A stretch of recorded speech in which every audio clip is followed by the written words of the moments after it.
Olá! Passamos a apresentar Direito e Literatura do Fata Ficção, um projeto desenvolvido pelo Instituto de Hermenêutica Jurídica, com apoio do Programa de Pós-Graduação em Direito da Unicinos e de várias instituições comprometidas nesse estudo transdisciplinar das relações entre o direito e a literatura. No programa de hoje, nós abordaremos As Viagens de Gulliver, de Jonathan Swift, e contará com a participação de Valéria Ribas do Nascimento, doutoranda em Direito pela Unicinos e professora do curso de Direito da FADISMA e da Unicinos, e com a professora Jane Brodbeck, doutora em Letras pela URGS e diretora do América das Letras. Feitas as apresentações, eu pediria para a professora Jane que nós fizesse um breve resumo dessa obra, né, tão antiga, escrita em 1725, tradicionalmente vista como uma obra infantil, enfim, reproduzida e talvez não tão lida assim. E imagine, por isso que o programa de hoje dá atenção especial ao Jonathan Swift com As Viagens de Gulliver, professor. Bem, As Viagens de Gulliver trata de 4 narrativas, que são as chamadas literaturas de viagem, sendo que se divide em 4, sendo que a primeira é a tradicional Viagem a Lilliput, que é provavelmente a mais conhecida pelos leitores. Nesta viagem, nós temos então Gulliver como um gigante numa terra de pigmeus. Na segunda viagem, que é a viagem que ele faz ao reino de Brobdingnag, que é a terra de gigantes, onde ele é o pigmeu. Uhum.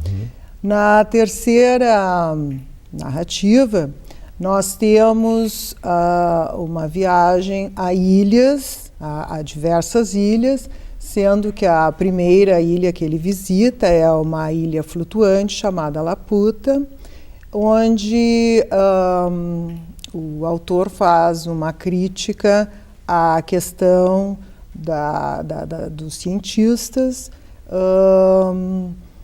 E na última viagem nós temos então a ida dele à terra dos Wiham, que são cavalos falantes, que têm alma e que são superiores à raça dos Yahoos, que seria a raça dos homens. Enfim, esse é um resumo de cada narrativa.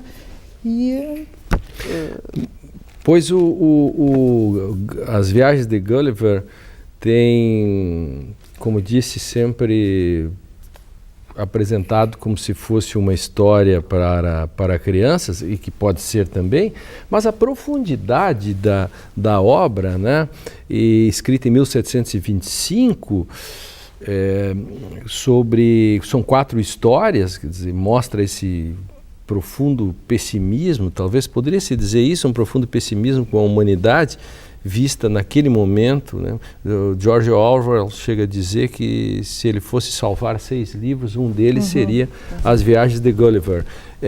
Professora Valéria, o direito aparece muito nesse livro, né? O que nós poderíamos de pronto assim apresentar, né, das Viagens de Gulliver sobre as relações com o direito? É uma pergunta difícil escolher um ponto específico, professor Lênio, porque em diversos momentos, realmente, em diversos momentos do texto, é possível identificar o direito no texto do Gulliver. Inclusive, ele fala especificamente ele refere em momentos diversos do texto a diferença da Constituição da época do Ocidente, que é do homem ocidental, e daqueles povoados onde ele se insere, da Constituição e do direito, da imagem da justiça. A primeira coisa que me vem em mente, então, se for para eu escolher um momento do texto, que eu parei e pensei, que coisa interessante para a gente pensar o direito, foi a imagem da justiça. Que ele coloca a imagem da justiça, nós temos ela de olhos vendados, geralmente, no direito, ele coloca com 6 olhos, 2 na frente, 2 atrás e 2 ao lado, 6 olhos para evidenciar que o direito sempre está olhando para todos os lados e está cuida, na verdade, de todos os sentidos, buscando a justiça. Sempre no processo se buscaria a justiça. Então não deveria ser de olhos vendados, mas sim com 6 olhos. Isso naquela primeira aventura dele na Terra dos Pequeninos. Isso mesmo. Isso. E também estaria com em uma das mãos carregando uma sacola com moedas de ouro. Porque nessa sociedade de Lilliput, as pessoas recebiam recompensa se elas não cometessem crimes. Então eu pensei, o direito hoje, na verdade, pune quando a pessoa comete alguma coisa errada. Naquele povoado de Lilliput, primeira história, então era uma cidade de pessoas pequenas e o Gulliver era o gigante, as pessoas recebiam recompensa se não cometiam delitos. É uma coisa diferente. Recebiam como se fosse uma aposentadoria. Diferentemente do Por isso direito... a imagem com um saco com moedas de ouro. E na outra mão estaria então a espada, mostrando luta e a questão então que o direito também é reconhecido no mundo ocidental. Então ele faz links a todo momento, criticando a cultura ocidental, criticando o ser humano, entre aspas, assim, naquela concepção que ele via no século XVIII. Então o século XVIII é outra coisa que a gente para pensar. Tudo isso que o Gulliver critica da sociedade da época, no século XVIII permanece hoje como se o tempo não tivesse passado. As críticas permanecem válidas.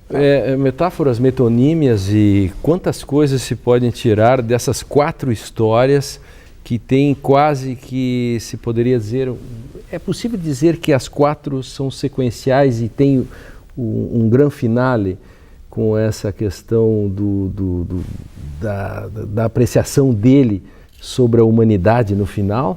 Como é que é, Jane? Eu acho interessante o que tu estás falando, porque me parece assim que, esse livro, para mim, é uma obra absolutamente genial em vários sentidos. Primeiro, porque ele transgride várias normas. E essa questão, digamos, dessas 4 histórias, ele faz alguma coisa que hoje é estudado muito na teoria da literatura, todas as teorias contemporâneas, que é a questão de ele ser visto de várias maneiras. Então, Gulliver enquanto gigante, Gulliver como pigmeu. Depois, na terceira narrativa, ele tem até ele fica numa situação assim meio de neutralidade, até porque os cientistas realmente não prestam nenhuma atenção a ele. E na última, enfim, que ele é um Yahoo, mas que não é uma besta como o Yahoo visto pela raça dos cavalos. Ele acredita mais nos animais, no fim, se fosse fazer uma análise assim, quer dizer, a humanidade, o que resta da humanidade, né? Se fosse pegar nesse sentido. Mas me parece assim que essa questão de ele ter vivenciado essas narrativas de maneiras diferentes é muito rico, porque o leitor, né, tem a possibilidade de ver as várias perspectivas. De se ver pequeno depois, quer dizer, há sempre um contexto, quer dizer, você é grande ou pequeno, depende de um contexto. Perfeito. De um lugar em que você olha, né? Claro, e as metáforas, a primeira parte pode ser vista nessa discussão entre uma crítica às guerras e as críticas aos franceses, na luta com os ingleses, aos países, né? E a estupidez humana, porque, por exemplo, essa primeira guerra, né, e essa é uma questão do direito forte, sobre os ovos, né? Quer dizer, a primeira grande guerra que surge porque...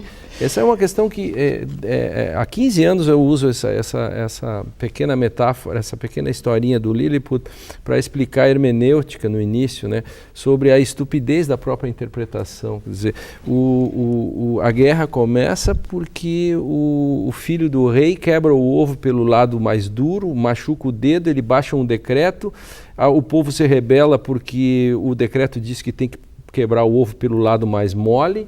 E aí 11 mil pessoas morrem, depois sai uma guerra de 2 países, morre 40 mil de um lado, 40 mil do outro, daqueles pequeninos tudo. E tudo isso quando tinha o Corão ou a Constituição que dizia todos os fiéis devem quebrar o ovo pelo lado que mais lhe convier. E aí, o direito... Valéria? Essa história ainda é na primeira parte das aventuras de Gulliver. Ainda na primeira parte. Ainda em Lilliput. justamente quando ele fica sabendo essa questão toda aonde quebrar o ovo, já era mais ou menos a metade da história. Não é no início que se coloca essa questão, mas ao final. Ele vai ser condenado por essa briga. Estavam todos em paz naquele momento. O Gulliver estava se dando muito bem com os lilipudianos, eles estavam gostando da presença de Gulliver no local, mas quando acontece um incêndio, então, no local, e o Gulliver vai tentar apagar esse incêndio, ele não tem como apagar, e por fim acaba apagando o grande incêndio no castelo, e ele acaba sendo preso devido a esse ato que ele faz. E qual é o ato que ele faz? Essa questão é um pouco complicada. Na verdade, ele acaba, como ele é um gigante, né, ele é um gigante e aquelas pessoas têm até 15 centímetros, então ele destaca o tamanho para a gente conseguir imaginar no texto. Isso. 15 centímetros, são seres humanos que têm em torno de 15 centímetros. E o castelo do rei é o local mais bonito daquela cidade e está pegando fogo. E ele não tem como conseguir água a tempo, porque se ele fosse pegar água, ele conseguiria apagar o incêndio, mas não dava tempo, ele ia acabar queimando o castelo. O que o Gulliver faz? Então ele pensa e acaba urinando em cima do castelo para apagar esse castelo. Com isso, a rainha fica assim muito deprimida com essa história, porque imagina a rainha morar num castelo que foi apagado dessa forma. E o Gulliver acaba acontecendo um processo contra o Gulliver. E aí uma pessoa do castelo vai avisar o Gulliver. Mas tem uma lei que diz que proíbe que se urine em público. Urine em público. E essa é uma questão dos juristas, né, entre regra e princípio, né?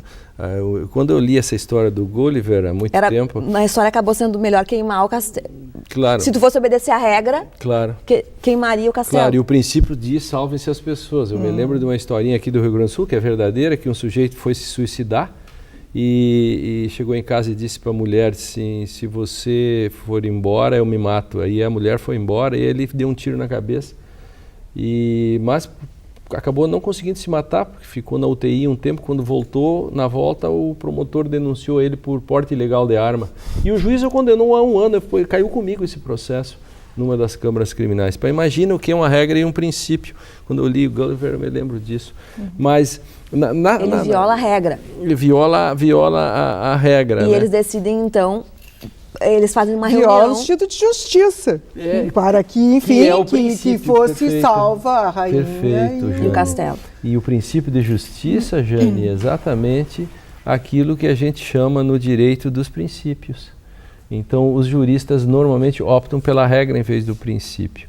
E aí acabam nesse ponto, e você pegou bem, vindo da literatura, logo aquilo que é o sentimento do justo. Você conseguiu pegar isso bem, sendo de outra área, é fantástico. Agora, veja que o Gulliver, né, nessas suas aventuras, mostra, imagina, em 1725, eu queria que você falasse isso, de como a literatura nos consegue fazer ver é uma metáfora do mundo naquele momento e que ela atravessa a história, isso, Jane.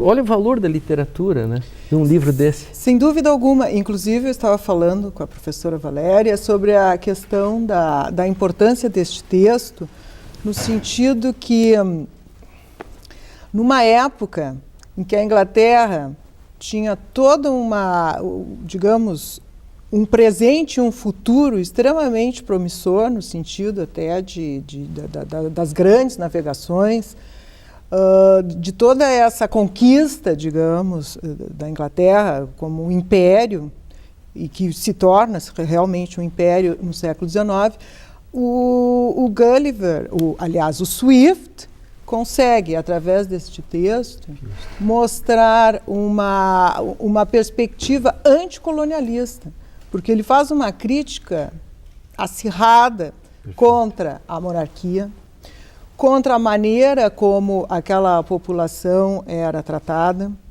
E na última narrativa, inclusive, ele, antes de terminá-la, ele faz toda ele nos dá assim, várias impressões que ele tem sobre a sociedade da época, que pode ser perfeitamente transposta para o nosso tempo. Claro. Porque tudo o que ele fala, de toda aquela corrupção, nós estamos vivendo. A questão das guerras ele menciona. Claro, e o papel de como a literatura transcende, né? Como se nós pegarmos e mergulharmos em 1725 e emergirmos no século XX, nós veremos que as críticas permanecem sobre a maldade humana, sobre as idiosincrasias, as idiotices, as inutilidades. O terceiro capítulo sobre as invenções inúteis, são maravilhosas. a técnica, a tecnologia serve para quê? Uma certa crítica a uma pós-modernidade quase, em 1725, né? Que essas questões. E a globalização. Globalização. A questão da globalização tem alguns... Que é uma crítica que aparece ali. Isso, dúvida. Fale sobre isso, tem alguns autores, alguns autores da área da sociologia, da área do direito, da área da filosofia, que têm trazido algumas trazem nos textos metáforas relacionando com a história de Gulliver, com o livro do Jonathan Swift. O que acontece, eu já li alguns autores que falam sobre instituições lilipudianas. Essas instituições colocam no texto sociológico, no texto filosófico, essa palavra, instituições lilipudianas, trazendo então a metáfora de Gulliver, dizendo que hoje o Estado se encontraria dominado na globalização pelas correntes de Gulliver. O Estado estaria, então, seria um Estado lilipudiano, estaria preso e não saberia o que fazer, amarrado nessa globalização, nessas várias instituições que também agem junto com o Estado. O Estado hobbesiano tem um sonho, quando acorda está preso às correntes. Preso às correntes, como se fosse Gulliver aprisionado. O que é o Estado hoje dentro de um complexo da globalização? O que serve os Estados nacionais? Não há mais o Estado Nacional. Né? Essa dificuldade que esses autores estão trazendo, essa metáfora que eles trazem para relacionar com a globalização. Como que o Estado vai se ver hoje? Um Estado pequeno ou um Estado grande? A gente pode fazer a metáfora de que forma? O Estado lilipudiano ou o Estado da segunda parte de Gulliver, como se fosse um Estado gigante? Claro. E essa questão, e a hipocrisia humana também, né? A questão das injustiças e tudo, a questão da nobreza, da realeza, dessas questões, e das virtudes, as críticas que ele faz também, né? Essa parte a gente estava comentando da quarta história, né, professora? Até puxando a quarta história que a Valéria está falando, exatamente essa questão da globalização, o que ele fala aqui também, e que eu acho importantíssimo, são conceitos que se trabalham em teoria, o colonizado e o colonizador. Claro, perfeito. No momento ali digamos... Bom, em todas as narrativas nós Em todas as temos narrativas aparece isso, né? A questão da maldade humana ele coloca em todas as narrativas do ser humano. Não esqueçamos que Hobbes tinha há pouco tempo publicado o Leviatã, quer dizer, historicamente não fazia tanto tempo. Para quem está ligando agora a televisão, nós estamos discutindo um clássico, né? As aventuras, as viagens de Gulliver, né, do Jonathan Swift, né, que pode ser considerado um clássico de humor, aventura. Eu acrescento drama, política, direito, relações internacionais, literatura. Quer dizer, efetivamente, é um dos, como disse o George Orwell, né, é um dos grandes livros. Né, e como que se pode mostrar aparentemente por uma história que parece que acabou. O que vocês acham disso? Ela acabou também no senso comum, ela ficou quase como uma história infantil, e isso é uma injustiça com a obra dele, não é verdade, Jane? Total. Inclusive houve épocas que esse texto foi censurado, exatamente para que ele pudesse ser lido pelas crianças. Então, eu acho um absurdo que um texto dessa envergadura ele tenha sofrido todos esses cortes para que ele fosse enquadrado, formatado como literatura infantil. Claro. Bom, eu acho que sim, que pode-se ler, de repente, essa primeira viagem. Talvez a parte mais difícil seja lê-lo como um livro infantil, mas né? Exato. Paradoxalmente falando, né? Exato. Talvez seja a parte mais difícil do livro é achar que ele é um livro infantil, quando ele tem esta riqueza metafórica, enfim, da questão da interpretação, por exemplo, do direito, da questão da dimensão do direito, né, Valéria, numa sociedade de então, e uma sociedade vista, por exemplo, em 2009, 2010, 2008, nos dias que vivemos, passados tantos séculos. Sim, com certeza. Na última parte, quando ele coloca sobre os cavalos sendo racionais e o homem, então, sendo um Yahoo, o homem, o Gulliver, ele se aproxima muito mais dos Yahoo pela cor da pele, pela constituição, do que com os cavalos. E ele tem vergonha. Em determinado ponto, ele tem vergonha de ser um Yahoo, de ser parecido com um Yahoo. Então, o leitor se questiona, mas será que Jonathan Swift, ele realmente estava falando contra a humanidade ou ele estava colocando comunidade como um todo ou contra algumas pessoas? A gente se questiona contra quem, por que esse ódio, por que essa aversão? Mas ele, na introdução da obra, no prefácio, tem até uma observação que não é contra o ser humano que ele está se colocando, é contra algumas pessoas, algum lado do ser humano. Não é que todo ser humano sempre vai ser assim. A gente se questiona, será que existe alguma coisa de bom nisso tudo? Professora Jane, isso que a Valéria falava sobre da humanidade, né? O sentimento de como ele consegue colocar isso dentro da obra, né? E eu falava no início, né? Gostaria que você trabalhasse um pouco essa questão dessa percepção que como se fosse um quarto capítulo efetivamente de uma série em que ele acaba no final voltando para a Inglaterra e a percepção dele, como é que ele, nesse sentido, que é essa parte final.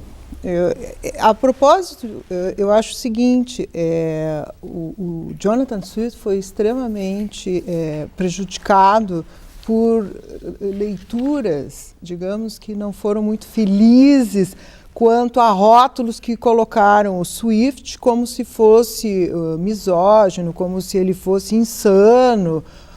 Eu não acho nada disso. Eu acho que ele foi, acima de tudo, extremamente lúcido. Então, essa lucidez, que provavelmente incomodou muito a vários críticos e até, digamos, as pessoas da época, é isso. Ele através, enfim, dessas viagens, quando ele retorna, enfim, à Inglaterra e ele, então, decide ficar vivendo com a sua família, me parece que ele tem um homem extremamente experiente, sábio, lúcido, em relação a todo um contexto social que ele vivia.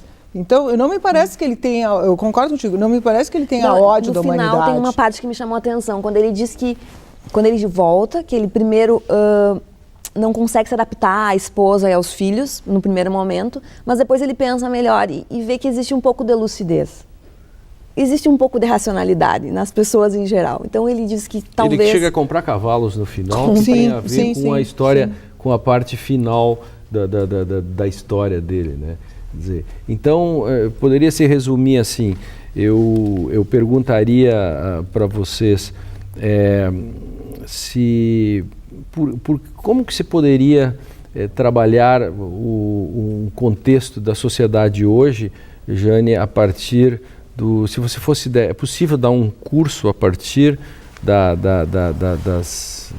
de toda a transcendência de uma obra, como seria um bom desafio, um curso a partir do estudar o século XXI, comparando com a percepção do século XVIII do Swift? Sem dúvida. Eu, por exemplo, agora que eu, inclusive, fui reler esse livro, não sei por quantas vezes eu já li, mas, enfim, reli novamente até para o programa.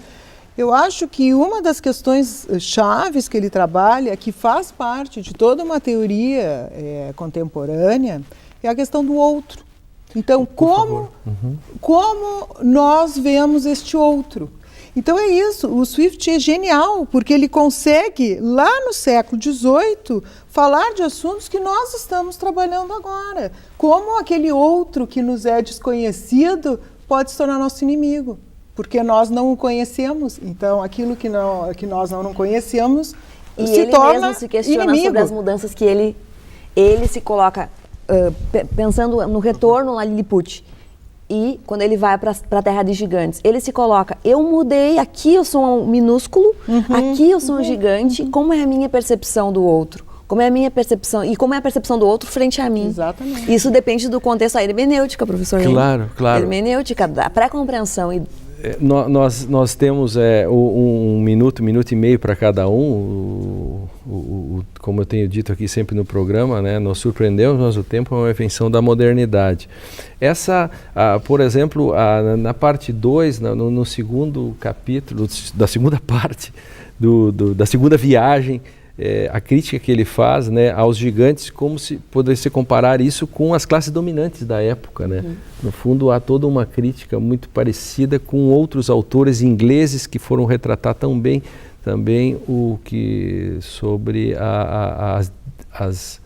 os privilégios das classes, da nobreza, né, da aristocracia. Isso é nítido também, essa crítica deles, né?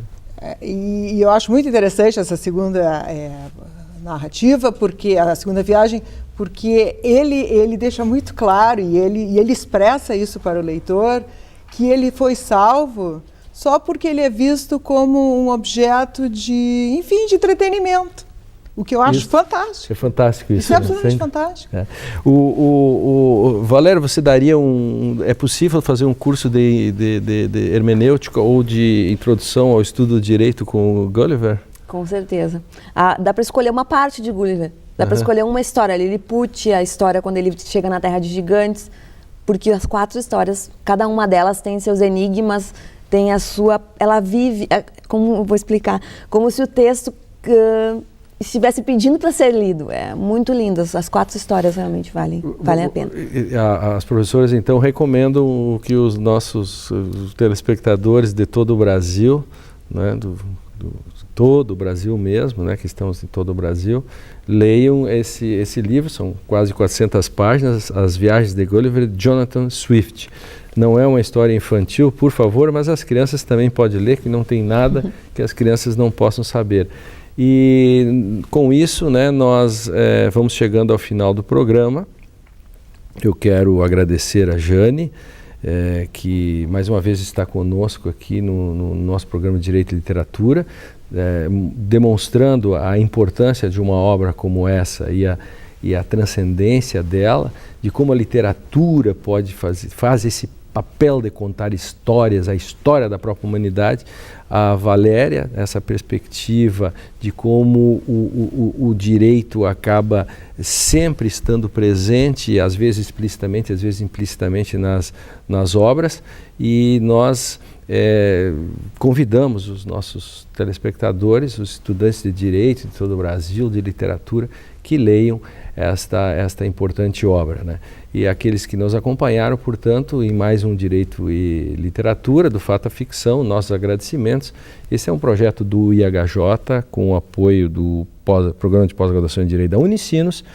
E você tem mais informações pelo site www.ihj.org.br e mande-nos e-mails pelo ihj.org.br. Até breve para a discussão de outro clássico dessa envergadura.